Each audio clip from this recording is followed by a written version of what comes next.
Welcome back to my channel at sa mga hindi po nakakakilala sa akin. Ako po si Vaninay Bautista at dahil nandito ka na lang rin naman ay mag-subscribe ka na para makatulong ka makaabot ako sa 1 million subscribers! Wow! Sipag natin ngayon. Kasi parang feeling ko gusto kong maging deserving sa gold play button. Kaya upload lang ng upload, beshi. And today, tutulungan nyo na naman ako magawa ng content. Bunnies, nagpa-poll ako sa Instagram. At ito ang sinabi ko. So guys, mag-send kayo dito sa akin ng assumptions about me. Yung matitindi ha, hindi yung mga pambebe lang. Dapat yung makakapag-react tayo na maganda. So, without further ado, let's get started.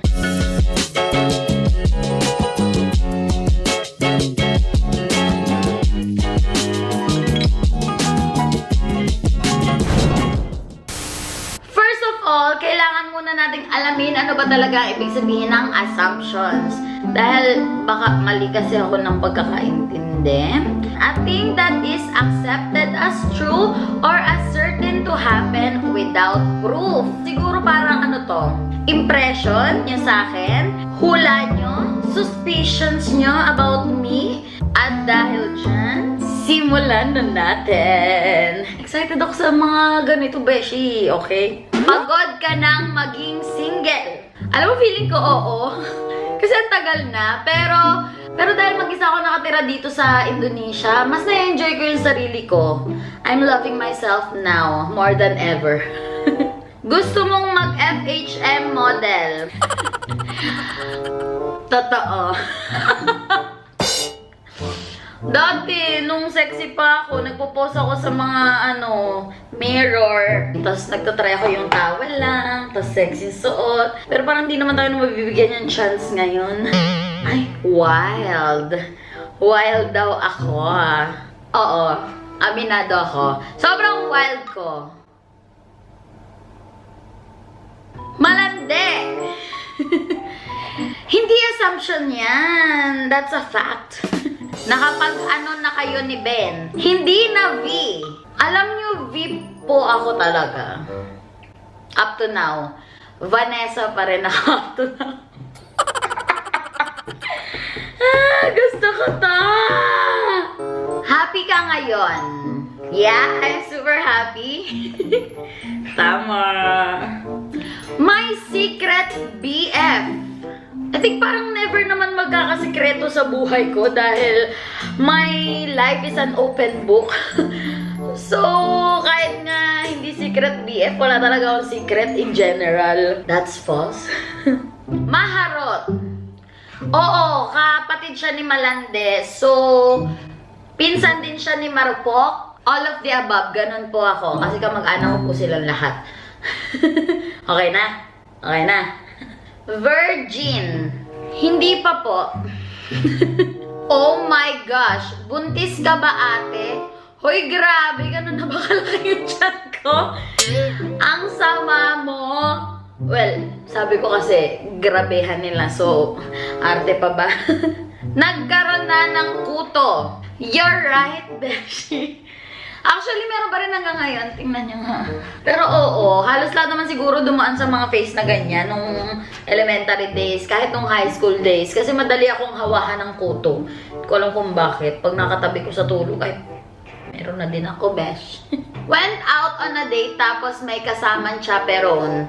As much as possible, ayoko na may chaperone. Hindi ko alam kung bakit. Ayoko kasi na maging awkward siya, yung friend ko, sa amin, get. So, as much as possible talaga, ayoko. Pero, wala naman ako nakaka-date lately, so hindi ko to problema. Huy, grabe! Dalawa na yung nagsabing buntis ako. Sama. Wala nga jowa, paano mabubuntes? Ano yung nagsarili lang, ganon? Ay, naku. You got into trouble nung high school. Yes, madalas. Ang galing na, in fairness. Siguro, kaklase ko to nung high school. Nagkaroon na ng one night stand.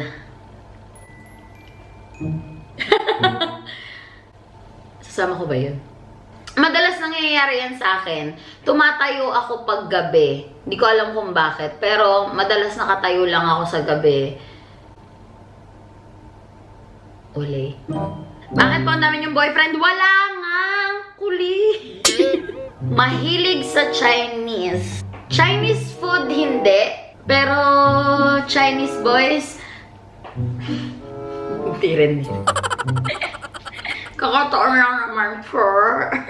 You know how to set your priorities. How I wish. Pero parang hindi masyado. I'm trying my best now. So, let's all pray for that. Umihi sa kama kasi akala na nanaginip. Actually, tama yung umihi sa kama pero hindi tama na akala ko na nanaginip ako. It's more on kasi takot ako kasi madilim sa bahay namin. Ayokong lumabas para pumunta ng CR. So, sinadya akong umihi sa kama. Hoy, bata pa ako nun, kaya ganun. Mahal pa si TJ. Oo naman. Sobrang mahal ko lahat ng friends ko. Tapos meron dito nagtanong, TJ o Benedict? Assumption ba yun? Q&A na po ito. Smart but wild. Wow. Tried online dating and eventually nakipagkita in person.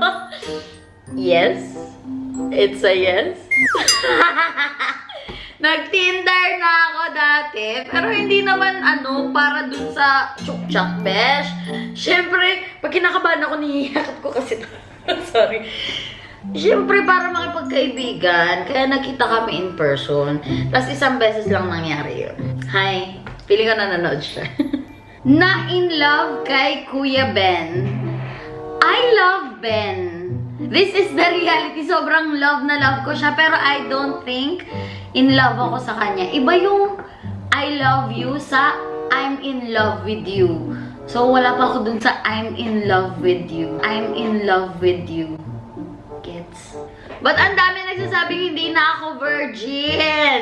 Ang pangit mo. Nanghuhusga siya, besh, hindi siya nag-a-assumption. Woo! Madaling ma-fall pero ayaw lang umamin. Actually, totoo yung madaling ma-fall pero lagi akong umaamin. Hindi ako pa bebe. When I love someone or when I'm falling in love with someone, I tell him directly. Ayun lang. Ba't ang daming tanong dito? Hindi nyo naman ako tinutulungan Minahal ng sobra si TJ. I'll admit, it's true. Totoo siya. Pero just super short time. Tapos, nanaig pa rin yung mas okay na friends kami. May ganun eh. Hindi ko alam kung bakit uso yun. Pero hindi dapat uso yun eh. Madaming ex. Actually, konti lang. 3 lang or 4. Hindi rin ako sure. Kasi hindi rin sila sure sa akin eh. Bakit ang landi mo pagkasama mo si Kuya Ben tsaka ang pabebe mo pa? Ay, Diyos ko dahil mga batang ito. Mabait sa labas, may hidden galit sa loob. That's so not true. Hindi ako marunong magpigil ng galit sa isang person. Sobrang, transparent ng face ko. Kapag hindi ko gusto yung isang tao, magsinungaling man ako, kitang-kita pa rin sa face ko. So, hindi ako magaling mag-hide ng galit and guilt. And minsan, kapag nagsisinungaling ako, you can tell me that I am lying. Aww, may nagsabi, you are still a virgin. Kinilig ako. Aww, sa lahat ng tao, ikaw talaga yung pinaka natuwa ako. Nagawa na ring manloko. Ano ba to? Man-cheat o magsinungaling? Kasi pwedeng cheat or lying. Lying, oo. Pero mag-cheat, I think hindi pa. Kapag karelasyon ko ha, pero kapag hindi tayo official, wala tayong label, I'll do whatever I want. Nakapatay na ng ipis. Kaloka yung... Lipat ko nga tong camera, sobrang lakas ng lighting ko dito.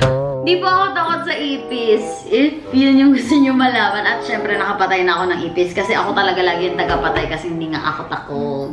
Nakautot sa loob ng elevator. Ilang beses na. Sobrang baho ko pa naman umutot. Naalala ko isang beses na Singapore kami ni Edric. So mga ibang lahi yun nandun, di ba? Tapos umutot ako, tapos may pumasok. Sobrang nagpigil ng tawa kasi, namiss ko si Edri. Ano po yung assumptions? In fairness, sobrang honest niya. I love you. May sinampal ka na. Wala pa? Ay, meron na! Oh my gosh! Oh my gosh, meron ako nasampal. Naalala ko yung ex-boyfriend ko, nasampal ko na. Oh my gosh.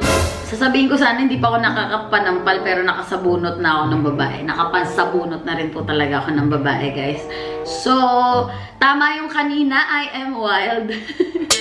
Pero not now. Sobrang bata ko pa nun. Ngayon, Diyos ko, dahil hindi na pwede yun. Being famous, lumalaki ulo mo, sabi nila. Baka naman hindi. Feeling ko naman hindi. Paano ba masasabi na lumalaki yung ulo mo? Like, yung mayabang ka, no? Tapos parang feeling mo sobrang sikat mo na, yung ganon. Aware lang ako. Aware lang ako. Pero di ko naman pinagmamayabang. Hindi. Oo, malaki na nga yung ulo ko. Compared before, ha? Sobrang inosente ko before. Siguro nga, lumaki na yung ulo ko. Ewan, comment down below. Feeling ko, gagawin mo ang lahat para sa taong mahal na mahal mo. Oo, feeling ko naman. Lahat naman tayo, kapag talagang totoong mahal natin ng isang tao, gagawin natin ang lahat. Nakakamiss din magka-jowa minsan, diba? Naging jowa mo si Agassi Ching. Hindi po. Wala nga, 2 years na kang walang jowa, tapos kung sino-sino. Never tumagal sa isang relationship. Matagal na ba yung 2 years? Yung isa kong boyfriend, 2 years. Yung isa, 11 months. Tapos yung isa, siguro mga 6 months. Pero alam mo, naisip ko, sa next time na magka-jowa ako, forever na siya. Like, hindi na ulit ako magkaka-jowa ng iba. Kasi, I will make sure na siya na talaga. Kapag nagka-jowa ako. Kapag lang. Nakakiss na sa lips ng fan. Hindi pa. Chicks, marami na ako nahalikan sa chicks na fan. Aso yung gusto mong baby sa December. Hindi po. Baby talaga, as in anak. Kasi, ayoko magkaanak after 30. Pero, gusto ko magkaanak ng marami. Gets? So, preferably, masturbated. Oh my gosh. Hindi pa. Ito talaga. Siguro, hindi kayo maniniwala sa akin. Pero hindi ako masturbate. TMI na ba? Pero, ewan ko. Lahat ng iba kong barkada na, mga foreigners, like, you should know what you want so that something, pero parang sabi ko, ayoko na nito. Matangkad ka in person. Hindi ko alam kung ma-offend ako o hindi. 5 feet lamang po ako. Hindi ko alam kung matangkad yun o hindi. Pero lagi ako nasa unahan ng pila kapag by height. So, siguro nga maliit ako. Magkakamali ka dyan. Iniwan ng jowa dahil may iba na. Tapos, BFF mo pa sa club. You are true. You are super true. Meron akong ex-boyfriend na nakipag-break sa akin. And then, hindi pala siya nakipag-break. Parang, alam mo yun, finorce niya ako na makipag-break ako sa kanya. Naging walang hiya siya. Tapos, beshi, nalaman ko months after, yung best friend ko, mag-jowa na sila. Diba? Ang saya. Naisip ko yun, naiirita pa rin ako. Mas pinili si Kuya Ben over Kuya Agassi. To be honest, once in my life, pinili ko si Agassi over all of my friends. Parang, tina-priority ko si Agassi sa buhay ko. And then, but not now. Definitely not now. I know who is my real friends now. And I'm thankful na naliwanagan na ako.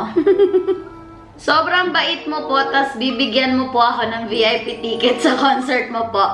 Hi, Bambi Requillo! Yes, bibigyan kitang VIP ticket dahil dyan. See you po sa concert ko. May 26, 2019 pa. Medyo matagal pa, so makakapag-prepare pa kayo.